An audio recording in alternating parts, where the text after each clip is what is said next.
For this blended learning task, I'll be talking about my favorite food. It's ramen.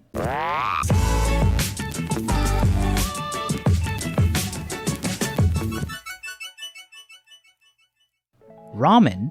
As you may wonder, like, what kind of ramen are you talking about, Leong? Are you talking about instant ramen? Are you talking about those kind of like cup noodle ramen? No, I'm not talking about those kind of ramen. I am talking about the real ramen.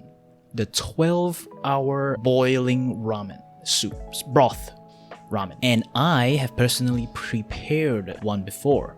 I have done the work, I have done the learning, I have done the research on how to produce the most authentic ramen possible. It's on my Instagram. I'm not gonna link my Instagram. Find it or ask me. I've made ramen. The most grueling process is the broth. The broth, I had to go further. Although I reduced like 3 hours because normally you would cook the broth for like 15 hours. But people like me don't have that much gas money to pay for gas. Cooking gas, not the driving gas. Yeah. So my mom told me, well, you can limit it to 12 hours. If you go more than that, the gas tank's gonna run out.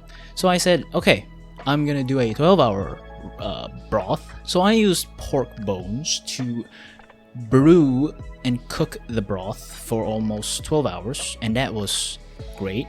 Like a big pot full of bones, and that soup just boils it down. And I had to add in water and then some stuff. I don't just only put like the bones, I do put vegetables. I put some celery, some onions, some garlic to basically make it the broth. But the broth is the base of the ramen. Now what separates a good ramen is preparing the tare. Now the tare is the salt of your ramen dish. So for example, it's basically like soy sauce with cooked with dried anchovies, and if I remember correctly, I used mirin. It's one of a Japanese ingredient, and the tare helps make the broth taste superb. It's just great. And if you can add toppings, you can go with you know those eggs, hard-boiled eggs that you soak in tare.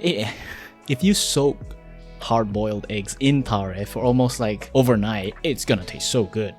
Especially the yolk. If you're able to prepare hard-boiled eggs with the smooth and silky yolk, you've pretty much done an amazing Japanese soy sauce egg. And that's pretty much your topping if you want. You can add like a katsudon, like chicken breast, fried chicken breast, chop it around, put it there, presentation, settled. And this is why I like ramen, my favorite food.